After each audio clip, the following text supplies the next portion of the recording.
Left, Right, Left Nation, we're back. Handsome host, Mark R. Chabot, the Silver Fox, on the mic today.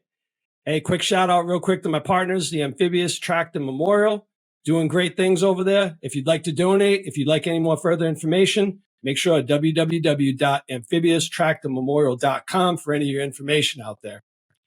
Tonight, this is going to be a great evening, a great talk here. I'm excited to have this gentleman sitting on the other side of me. Let me just run down his resume for you a little bit and give you some of the wave tops. He is a two-time cruiserweight world champion in the original pugilist sport of boxing. Two-time champion. I wasn't stuttering when I said that. He also was the trainer of Laila Ali, who at the time was the number one female boxer, of course, daughter to the greatest, sting like a bee, Muhammad Ali. He trained her to be a world champion. He's also a filmmaker. He's recently appeared in Creed 3, and he's done so much more. So you're probably asking yourself, how does a bum like me get a dude like this on the other side of the microphone? Well, I'll tell you why, because the most important title that he ever held was this one, Devil Dog. Hoorah! Wow! Started out in 1985 as a United States Marine. Yahya McClain, my brother, welcome to the show. Hey, thanks for having me, man. Simple Five. Hoorah! Yeah, that's right, man. That's right. Hey, thank you for taking the time tonight. I know you're a busy guy, so let's go ahead and hit it right now. Tell everybody a little bit about where you're from, brother. I'm from Jamaica, Queens, man. You know, I grew up in the south side of Jamaica, Queens, and then we moved to Vegas at 14. I started boxing in New York. Okay. My first boxing trainer was Howard Davis Sr. And Howard Davis Jr. is the Olympic gold medalist, and his father was my first trainer. And then after that, we moved to Vegas. Okay. And then when you were in Vegas, from what I understand, you were out there training, getting ready, doing some fighting and stuff. But then you felt that call to action to go be a devil dog. Tell everybody a little bit about how an up and coming, guy who was very, very good with his hands decides to join the Marine Corps instead. Well, when Michael Spinks was preparing to fight Larry Holmes, they were in Vegas, and Michael Spinks' training camp had Butch Lewis, and they had another fighter. Just left his name. I can't remember the other fighter's name. But anyway, they hired me to spar with the other guy. Okay. And when I was sparring with them, the promoters and everybody in charge was like, who is this young kid? Who is this kid? And I was 18 years old. I was in UNLV. And they offered me a contract. And when they offered me a contract, telling me that they want to sign me and turn me pro and move me back there with them, I was like, let's do it. And I really was never a school guy anyway. Mm-hmm. I hated school. Yeah. I was never the best at it. And it was like only 2 weeks that I had been in UNLV. And it was enough time to get my refund. So I was like, I quit that right away and got my refund back. Yeah. But then I got the contract, and the contract wasn't like what they said. So now I'm sitting at home with nothing to do. And that's just never been me. And I'm watching TV. The few, the proud, the Marines. All right. And I didn't say anything to anyone in my house. I jumped in my car, drove down there, signed up on Monday. Tuesday, I was off to Phoenix to get my physical. Thursday, I'm off to boot camp. Nice. And what was your MOS? What'd you do when you're in the Marines? I was an 1811. I was on the boxing team, but I was an 1811 tanker. Okay. A tanker? Yeah. Yeah. Good stuff, man. Good stuff. So, before we jump into your boxing career, let me ask you this. What was your experience like when you're in the Marines? Oh, man, I went in there and I had absolutely no knowledge about the Marines or any branch of service for that matter. Mm-hmm. And I didn't know what to expect. And so, of course, I got in a lot of trouble initially. I went to boot camp.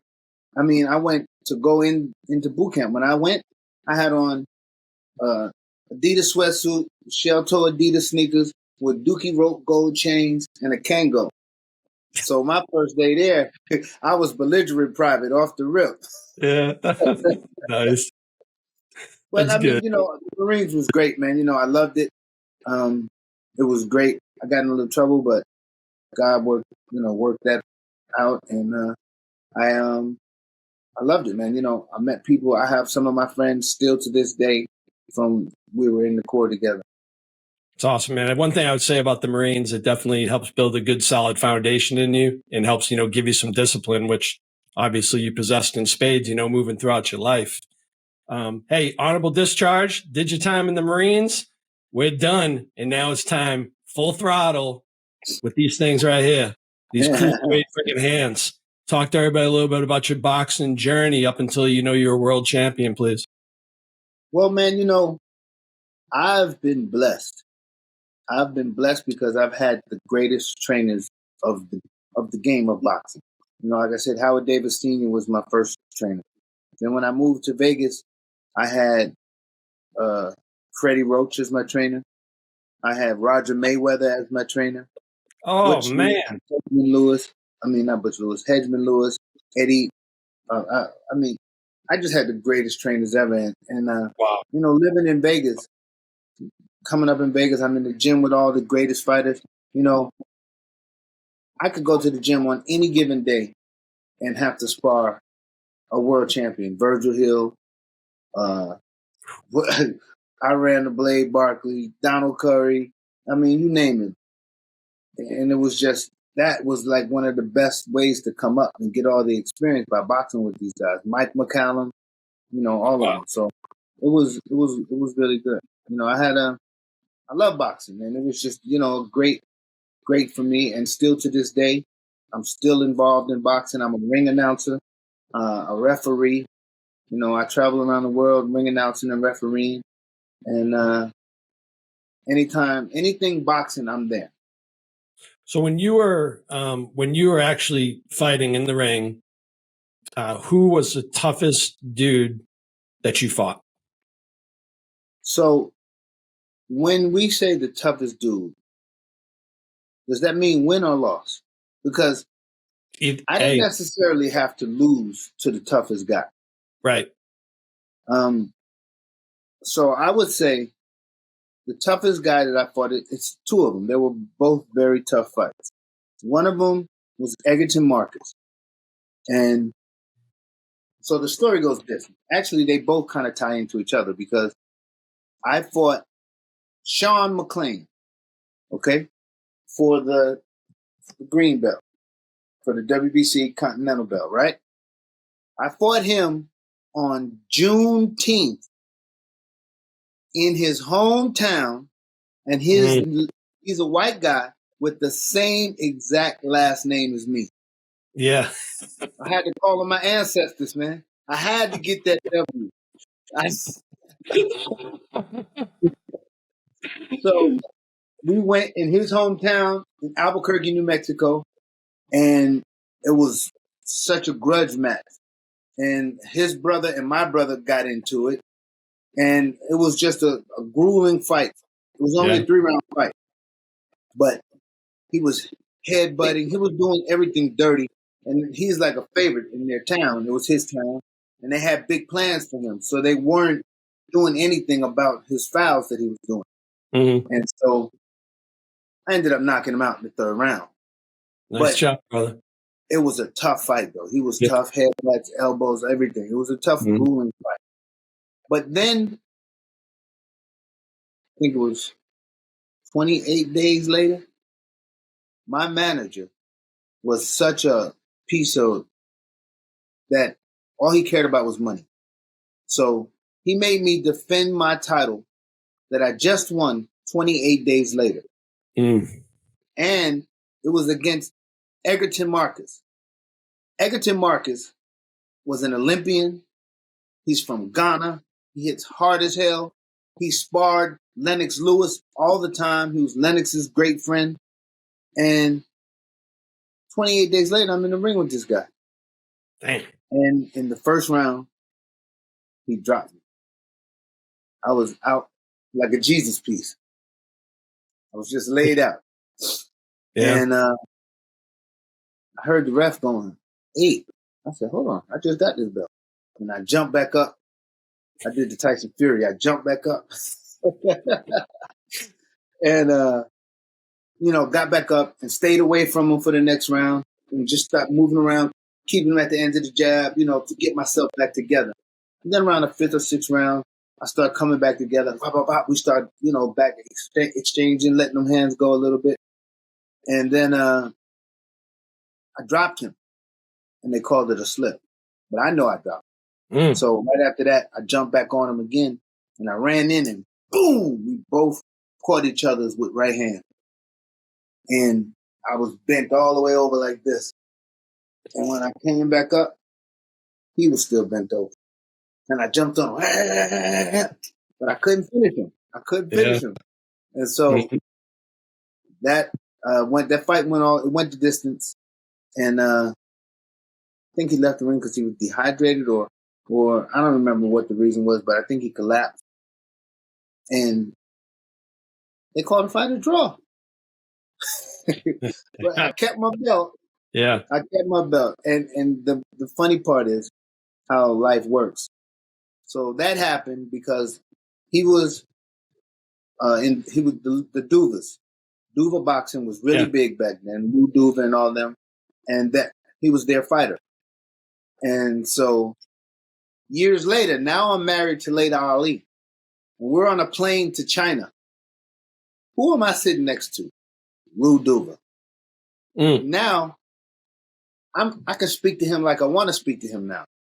And so I said, hey, man, y'all some dirty guys, man. He said, what are you talking about, kid? What are you talking about? I said, man, how do I drop this guy like this? And I dropped him more than he dropped me. And he dropped me once. I dropped him 2 times or whatever, 3 times. And y'all called it a draw. He goes, who are you talking about, kid? I said, Egerton Marcus, man. You know what I'm talking about. He goes, hey, it's my fighter. What the hell? And I'm like, wow, okay. It reminds me almost of the time Mike Tyson was sitting next to Don King, and he got up and he said, you're a rap piece of shit. You know that? And he took his It's like on the airplane with you and Duma. Man, this is like a term. It's like a throwback session for me. All those boxers that you named, I watched all them dudes. I'm a huge boxing fan, hence why you're here. So I know you just mentioned, subtly, he's like, now I'm married to Laila Ali. So for context, like she was, the premier fighter. Go to her, go ahead. Before we go to her, please. Let me tell you, because I always tell people, a lot of times, like people that know me, they want to introduce me. Hey, this is Laila Ali's ex-husband. And he was a boxer too. And I tell people, no, listen, I was not a boxer. I'm a 2-time former world champion. And I was a world champion twice before I ever even met Laila Ali. So let's keep it in the right way. Okay, so brother. I always tell them that. But I had a rotator cuff operation. Yep. And this is how I met Antonio Tarver. I was getting ready to fight John Ruiz. And Massachusetts guy. We went down to Florida. Yeah. We went down to Florida to get some sparring. But there was nobody for me to spar. And I ended up sparring with Antonio Tarver. And Tarver's southpaw. Yeah. I mean, it made no sense for me to be sparring him. And my rotator cuff was killing me. So I told my trainer, like, yo, man, my manager, I said, I'm not fighting. After we sparred with Tarver, I was like, I'm not fighting, man. I can't even use my jab. And then he called me all kind of names.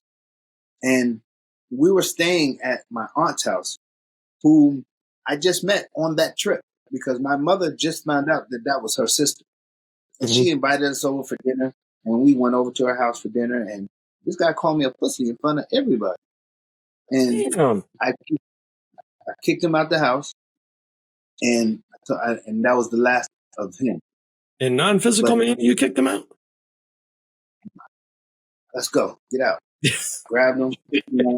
No doubt. Get out. And then after that, I had the rotator cuff surgery. Yep. So then I'm out for 2 years. I don't know where Arnie Rosenthal came in there, but somewhere along the line, I got a new manager, Arnie Rosenthal, great guy. And Arnie hooked me up with Cedric Kushner. And so I signed a contract with Cedric Kushner. So now I have a promoter and I'm out for 2 years. And my first fight back is in South Africa against a South African. Cedric Kushner is South African. So now I'm thinking, like, is this really my promoter, or is this really to my advantage? And so I went over to South Africa and we fought Peter Smith. And I knocked him out in the first round. Nice job. And that was when I won the world title the first time. Nice job, that was baby. the first time I won the world title. Oh, well, I forgot one part before that. I just like picking on these great promoters and everything because I've had my fair share of them and I've gotten the best of them. So Angelo Dundee, this is another ironic part about with Laila Ali. So I'm fighting Przemysław Saleta from Poland. He's like 6'4", 6'5", undefeated. No, I think he had one loss. He might have been undefeated. But he was ranked number 4, 5, 3, 4, and 5 across the board, right? And Angelo Dundee's his trainer. So I'm in my locker room in the Poconos. This is where this fight was, in the Poconos. And I'm in my locker room, and I'm just sitting there warming up. And then I hear, my fighter doesn't go out first. That bum McClain goes out first. I'm like, whoa. And I turn around. And when I turn around, I realize that this curtain that I thought I couldn't see through earlier, I realized I could see through it. And I see him in there, and I see Przemysław Saleta warming up. Boom! He hitting the heavy bag. Hitting the mitts. Boom! Like it's a thudding sound with his jab. And then I could see him, every time he did it, he drops his hand. Boom! Drops his hand straight down. And I'm like, okay, that bum McClain, I'll go out first. That's what I'm thinking to myself. Yeah. So I went out there in the first round, and I'm like this, to see if he really does it. And sure enough, boom! And he dropped his hand. I said, okay. I did it again. He dropped it. Boom! I rolled back on it. Boom! Knocked him out in the first round. So good work, baby. Gotta do it. And that's, my career, it's an A and a B side. I've always been the B side. The B side, you got to go and get yours. And that was awesome, man. And then I won that title. And then when I had my first title defense, now this is the fight that is going to set me up for the world to know who I am, for me to call out Roy Jones, because Roy Jones was the main event. Roy Jones was fighting Montel Griffin. This is the rematch. I watched it. And I was the co-main event on pay-per-view. And I was fighting, he's passed now. I can't forget his name. But anyway, I was fighting on the undercard. And me and Montel are friends. And so we shared a locker room, and, we both getting ready for the fight or whatever. And I don't know, this was the first fight of my career. I had no nerves.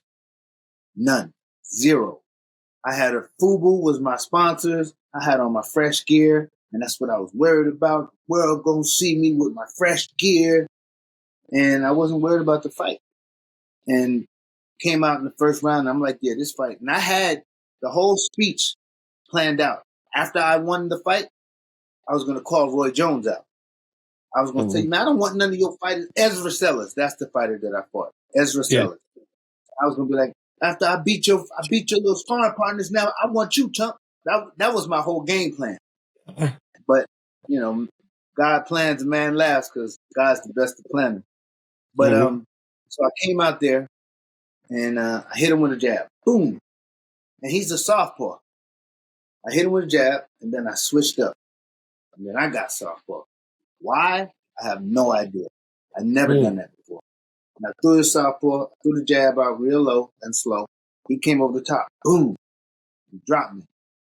When he dropped me, I was all right. I got back up, and I was all right. And I was in the corner and he was trying to finish me. And I was whoop, whoop, whoop, whoop, whoop. I was slipping everything, right? And I went here and I saw the uppercut coming. I said, nope. And I pulled back as hard as I could. When I pulled back, I lost my balance and I broke my ankle. My foot was laying on the ground next to my knee. Oh, man. And I had emergency surgery and I lost my title. Then I was out for another 2 years, came back and won the title back in Italy. I fought a guy from Italy, knocked him out. In the third, I had Freddie Roach with me. And Freddie Roach was like, after the first round, Freddie Roach was like, hey, man, this guy, you got to make him fight. He's not going to come to you. You got to make him. So he said, use your jab, double the jab up, drop the right hand. I said, bah, bah, bah. And he turned his head and like, which way do we go? Which way do we go? And I ran around the side. Boom! So I knocked him out in the third round. And yeah, that's pretty much how it went. That's a lot of insight that you just provided, man. Dude, like peeks behind the curtains are really good, man. I appreciate it. So now, Father Time catches up with all injuries. You went through all that. Wait, hold on. I got to tell you one more story. I got one more story. Let's go. This story is incredible. Let's go, champ. So I fought this guy in the amateurs and I lost to him. Right? Yep. Then he becomes, this is in Vegas, he becomes this street dude. He's in gangs and we ended up having street fights and blood green guy, he starts shooting at us and he actually shot my brother in the back. Oh. Shot my brother in the back and it came through and went to his elbow. My brother was fine. Yeah. And then time goes by. Now we're pros. And I'm in the gym and I hear a promoter saying he needs an opponent for Carlos Escarate. And I said, I'll fight him. And they go, come on, you're too small. Because now I think he was cruiserweight and I was super middleweight. And I said, nah, I'll fight him. I'll put the weight on. That's when I moved up to light heavyweight. And I put the weight on. And this dude, when I tell you he was notorious in the streets, the police found out about this. And it was one wall full of my friends, another wall full of that gang, and another wall full of police. Yes, man. And so normally when I fight and I'm in the locker room, I like it loud. I like music. I like my people, all my family and friends in there. But for some reason, at this fight, at this particular time, it was super quiet. And all of a sudden, my brother, the one that got shot, comes through and opens the curtain. And when he opens the curtain, it goes. And it's like super silent. All you could hear is the crowd. But then when he opened the curtain, it was like silence. And he goes, remember Paradise Park. That's where he got shot at. When he said that, man, I got so much chills in my body. Oh, but I forgot to tell you the biggest part.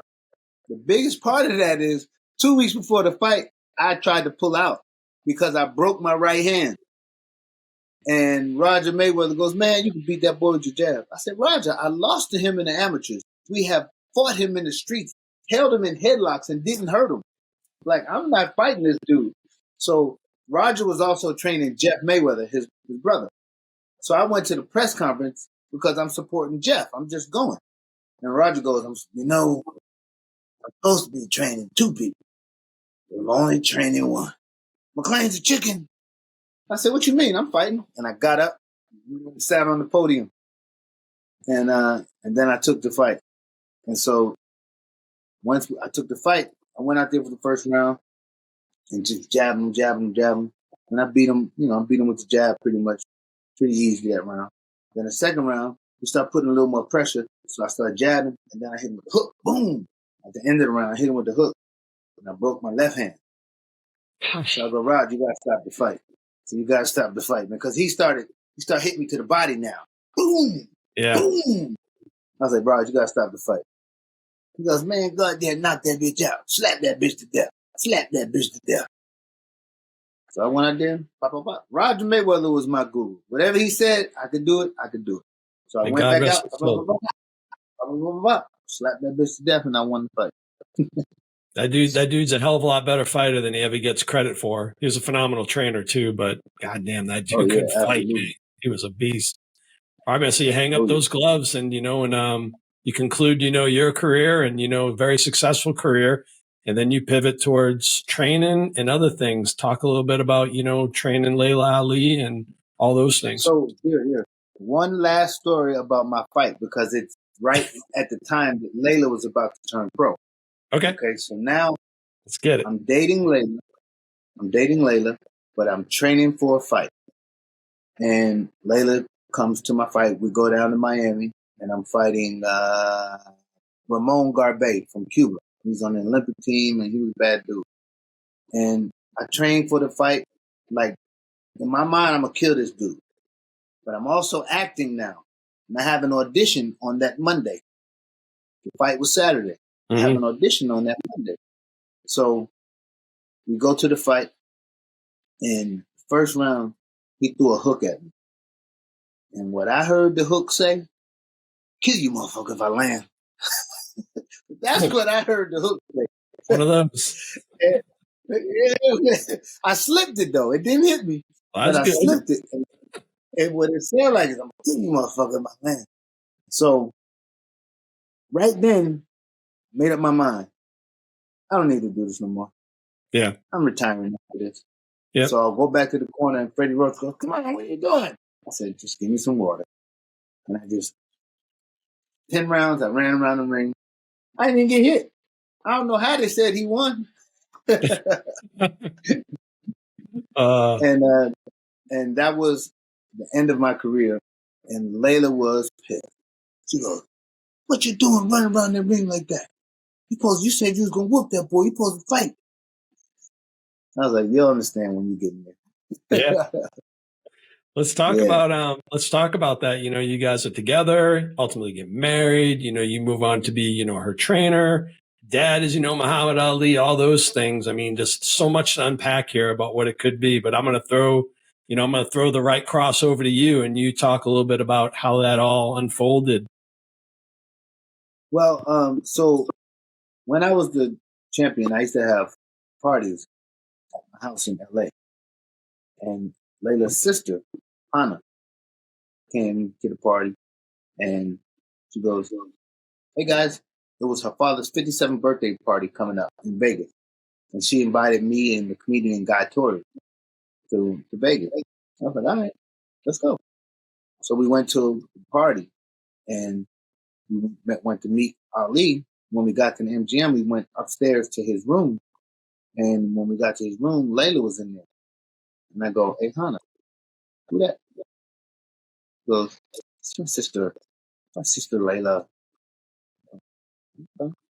And so that's when it all started. And, that's how we met.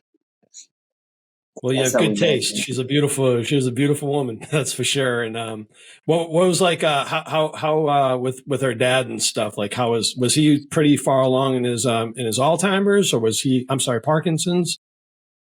Yeah. But I mean, he was still very sharp. Still the very dude. sharp. Yeah. And, he and I are both Muslim. And so and we're both fighters. So that right there was our connection. Sure. We were tight, and I could talk to him about whatever. And he used to tell me some of the crazy stuff. Yeah. And, so one night we were at his house in Michigan, and everyone was asleep. Me and Ali are sitting there, and we're watching TV of his fights of his fights. And the fight with Cleveland Williams comes on. Now, the whole time we're watching the fights, he's like this. and then when the Cleveland Williams fight comes on, he goes, watch this. I fucked that motherfucker up. I fucked that motherfucker up. Oh, man. Muhammad Ali was something else, man. Yeah. So, yeah, that was my guy. That's good. That's good. Then, Layla in her career, I just trained her, managed her. promoted her, and I did everything for her that I would like to have had done for me. But of Yeah. course, I wasn't in the situation.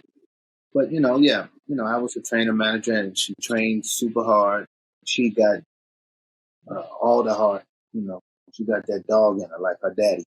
Yeah. And so she Yeah. was she was true. Yeah. She was a hell of a champion, man. And, we got And this. Go ahead. yeah, I mean, she was the truth. And when I was training her manager and picking her fights, I did everything. Like I said, I did everything that I could to make sure that she wasn't being brought along too quick, because I knew that everybody would be out to knock off Ali's daughter. Oh, yeah. And so I didn't allow her any amateur fights. She didn't have any amateur fights, but we got a lot of sparring and we got a lot of training. And after a while, I brought in brought in Roger Mayweather to take over the training, because now I was promoting and doing a lot.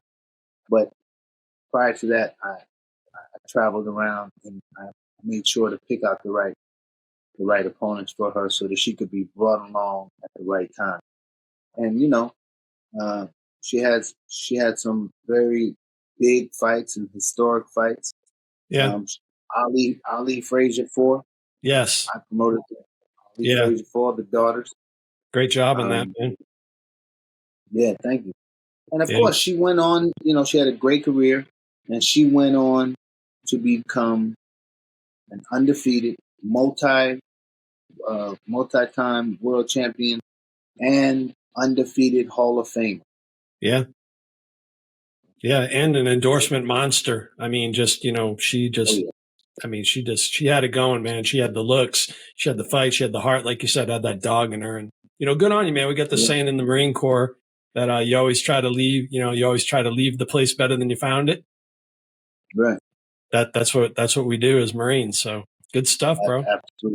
Absolutely. Let's close. Ultimately, things didn't work out with you and her. You're no longer together, and that chapter's closed, and some fond memories there. And some accolades, that you were a part of. So next on, you mentioned a little bit that you started dabbling in acting, filmmaking, and you're doing all kinds of other things. Let's talk about kind of post, boxing a little bit. Well, there's no post boxing. Boxing is always going to be there. Always in your heart. Do you know what I mean? Like, yeah, I got you. Yeah, so acting is something I did actually while I was boxing. I started acting, but I got serious about it later in life. And I had to put it off when I was with Laila, because I booked something that I couldn't do because we had a fight. And then they were like, that's going to mess up your reputation in Hollywood, because I booked it. Then I had to cancel it. And so I put it down for a while, but then I picked it back up in like 2006 or something. And I've been blessed, and I've been doing some big things. And, like you said, the movie Creed 3, I've been in the BMF. Yes. I just booked another movie yesterday. Good for you, man. I don't think I can tell it yet. But we can put a lid on that one. Yeah, it's going to be on Adult Swim, though. Just want to tell you my favorite. Go ahead. My favorite part is my man Yahya is the trainer for my favorite boxing character ever, Diamond Dame Anderson. Yes. Yes, sir. I'm gonna put it on. Yeah. After I get done with editing, I'm gonna add the little picture of you holding up them belts in the corner, man, and coming out the Nipsey Hustle. That is love that. I like it so much. I'm gonna be short of it and put it on my YouTube channel. It was dope. It was awesome. Good job. Let's go, champ. Let's go. It's showtime to shine. It's showtime to shine. Go out there and do what we came to do. I love that part, man. I love that part. It was like a mix of like Shannon Briggs and Roger Mayweather, all like just in your own personality. It was awesome. That was good stuff, man. Appreciate it. Yeah. And then filmmaking, I know, is something you're very, very passionate about. Can you talk a little bit about your films? Put them out there, man. So, my viewership, they can go out there and check them out. Go ahead. Okay. So, I'm a filmmaker, and, thanks to the Marine Corps, they sent me to film school. Hoorah, Devil Dog. Hoorah. That's right. And this movie, Casualties of War, it's on Tubi right now. And this movie, Cigar. Yep. Here it is. Why I can't get it? We got it. Yeah, Cigar. That's on Tubi also. Now, Cigar is about a retired fighter that opens a cigar shop up, but he ends up in debt. So he's on the run from the mafia and hunted by the feds. And it's a feature film that I wrote, directed, and starred in. And then Casualties of War, it's a documentary. And it's a documentary about parental alienation and corruption in the family law court system. And that's something that I'm still dealing with till today. I've been dealing with this for 14 years, and I'm still dealing with it till today. But it's basically I like to call it sometimes baby mama drama to the 100th power. Yeah. Fathers, because whatever people say, I believe that there are more fathers in the world that want to be in their child's lives than fathers that don't. And this documentary, it shows some of the worst cases. I mean, there's fathers committing suicide. There's hits being put out on fathers. Wow. It's crazy, man. Being falsely imprisoned for false allegations, because in family court, a woman's allegations become her evidence. Sure. And yeah. And so I did a documentary about that. I traveled the country for like 3 years, interviewing people from all walks of life.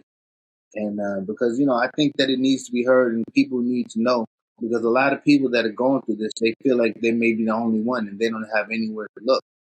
Yes. Because when I first started, I was going through it and I thought, this is crazy. I got to find some help. And I went on Facebook. And when I went on Facebook, initially I thought, this is another way for them to keep the black man down. This is what I thought. White man trying to keep the black man down. But when I went on Facebook and typed it in, there were way more white guys dealing with this, or at least speaking out about this, than black guys. And so I reached out to them, and they all welcomed me with open arms. Sure. And so I become a big part of the community of fighting for fathers' rights. And so, I met them all. I have great friends that are in there now, and it's really been a blessing because it became my therapy. Yeah. Helping others, man. That is therapeutic for us. And, for all the viewers out there. And I understand, if the man, is one of those evil types, he's abusive and all those things. But I always stand by this, that you're only doing the child harm by keeping the dad out of the picture because you are scorned or because, you just are being petty about a situation. The child, absolutely, much better off. And that's the thing, man. Got to put the child first over, your own feelings sometimes. That's just my 2 cents, Yahya.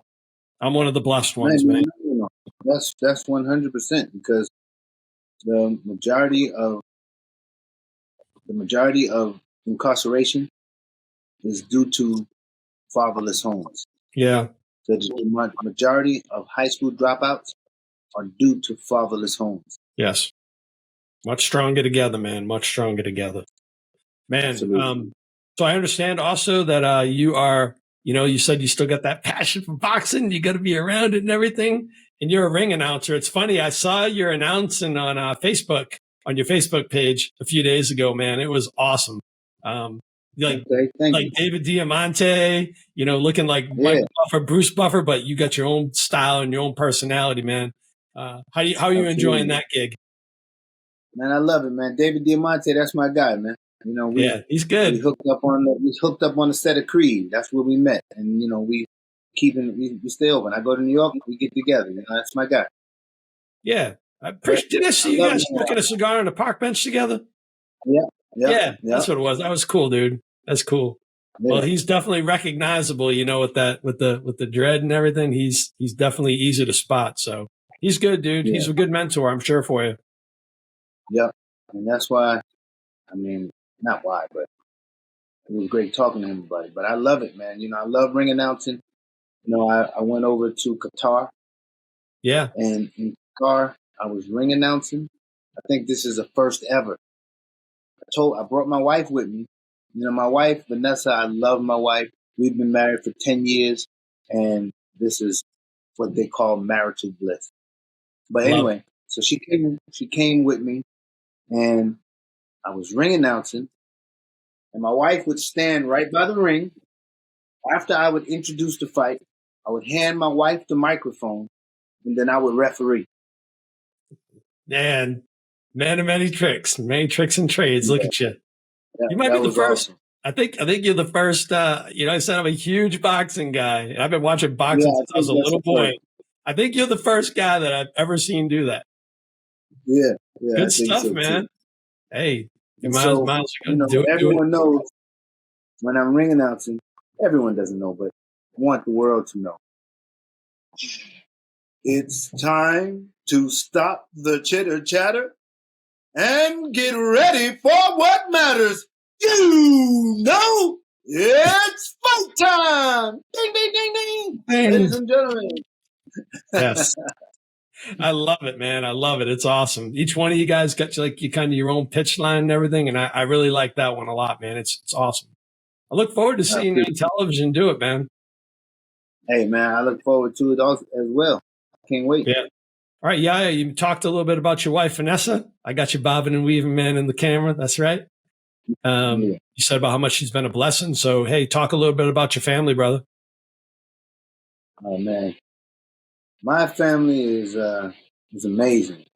And, we've been through our challenges, of course, but we're strong and we keep our faith and know that, without God, none of this is possible. That's right. And God can take us through anything, Yeah. And I met my wife. She came to the gym to learn how to box. And I've been teaching her ever since. Yeah. With all the utmost respect, to you, before we shot the podcast, I did some homework about you, and your wife is absolutely lovely. She's lovely. Oh, thank you. Yeah, you're welcome. That was with a lot of respect, man. I don't want none of that smoke, okay? Hey, man, I don't want no smoke either. Oh, man. But yeah, no. My wife, she's the truth. She's the truth. I love that girl. She got my back. I met her during the time where things were not the best. Yep. And, we worked through it. She helped me. She's my rock. That's my dog. Yeah, man. I'm glad she's holding you down, brother. And I knew she was the one for me because I had a Rottweiler named Diesel. And when I met her, she had a Rottweiler named Diesel. Wow. So I knew that was the one for me. The irony of that, man. That's pretty awesome. Hey, man, you want to give a shout out to anybody, man, before, we start wrapping up here?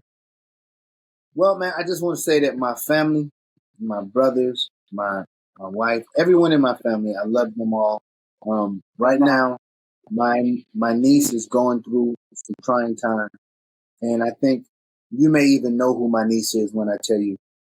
My niece she was like on the United States Olympics gymnastic team, Yahya McClain. Yeah. And 2 days ago, she tore her ACL in half. She was on her way to the Olympics, and she just had surgery today.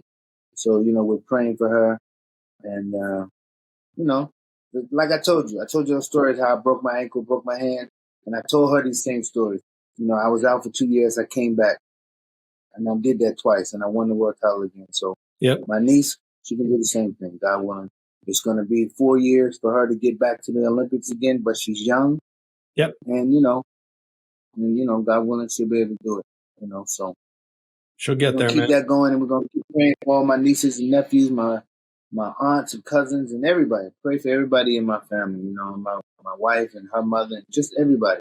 Yeah. And I'm always praying for everybody because, man, life is so short. It's like flash you in the pan. never know, man. You never know what's going to happen. I'm gonna say something real quick. Yeah. And I always say this before I say this. This is not a woe is me moment. It's a yo is me moment. Because I believe that no matter what happens, God is the best of planners. Yes. And we're gonna make it through whatever. But I buried my older brother, the one that got shot. Yes. That's Connor's father. I buried him December 27th of 2021. He had COVID. He was at my mother's house, and they were quarantining. 6 days later, January 2nd, 2022, I buried my mother. And that was one of the hardest times in my life. Yep. And I think it was the day that I buried my mother, my wife called me and told me she had COVID. So I buried my mother, jumped on the plane, came back home, took care of my wife. Thank God she's all good. And my wife and my mother and my brother are crazy fans. They support all of us. But Connor, they were so much behind Connor, driving her all over the country to different meets everywhere and making sure she had what she needed. And so for Connor to compete without her, to go and win, she got a perfect 10, her first perfect 10. She was on the LSU team. I mean, things that she's been able to do, overcome that. Yeah. Is amazing. But now this setback. And again, that's another reminder that God is in charge of everything. Absolutely. So, and we just got to stay strong through this all. That's it, man. The best thing that you can ever do. All right. The best thing that we can do is, is honor, is to live a life that honors them. Shoot for the stars, give our best, never quit, keep moving forward. All the things that they would tell us if they were sitting next to us, man. So I know she's going to come back and be strong. So when I got the audition for Creed, it was like 6 days after I got back from burying my mother. And I did not feel like doing no audition. But I could hear my mother. Yep. My mother took me to the gym when I was 10 years old. My mother was at all my fights. My brothers were at all my fights. And I could hear my mother saying, "What? You ain't gonna try? Oh, you gonna try, boy. You gonna try." That's how my mom was, And so, after everything I just went through, I just went ahead and did the audition with my cell phone. There you go. My wife told it. My wife held it, and I did it. Yep. So, that just goes to show that my book, I have a book called And Still, the winner and still. But also, after all the things I've been through, I'm still here. Yep. And so that goes to show that through life, no matter what's going on, you just keep on pushing, stay focused, keep God first, and still you can move on. And so that's the book that I have that's already out. It's on Amazon. Okay. And that will also be the title of the movie that will be coming out. I'm not sure when. Okay. But I'm working on it. So I'm looking for some people that want to get involved with it. Fair enough, man. Fair enough. And then go from there. What I'll do is I'll put I'm going to put all Yahya's information. Yahya's on Instagram. He's on Facebook. I'll put his information out there on the links. So that way you guys can see. Email. You can give him my email. Absolutely. So you put my email. I'll put it all in the tags. And my phone number's on the email. Dude, it's I cannot thank you enough for taking me on a nice boxing trip down memory lane and giving a peek behind the curtains to everybody. And your journey is just very inspiring. And the fact that you were a devil dog, started there, have done all these things with your life. Very, very impressive, Yahya. And I think that you're a very good man. And I'll throw this out to you that if I make my way to Atlanta with my family, if there's any way that you and I could smoke a cigar at Cam Newton Cigar Lounge, I would love for you to take me up on it if you're not too busy. Bet? Absolutely. Absolutely. Absolutely. No doubt. I appreciate you having me on here, man, and sitting through me running my mouth like that, but I appreciate man, it's all good. It's been my honor, to host you, and also a special shout out to the lovely, talented entertainment attorney and actress Jaylene Mack for setting me up with Yahya. Truly appreciate your support through all this. Absolutely. That's my girl, man. She looks out. Amazing woman. We're going to sign off for the evening. Remember, everybody out there, be bold, be brave, and be exceptional, and press the gas on life. Never quit. Everybody have a good one. Thanks, Yahya. Yes, sir. All right.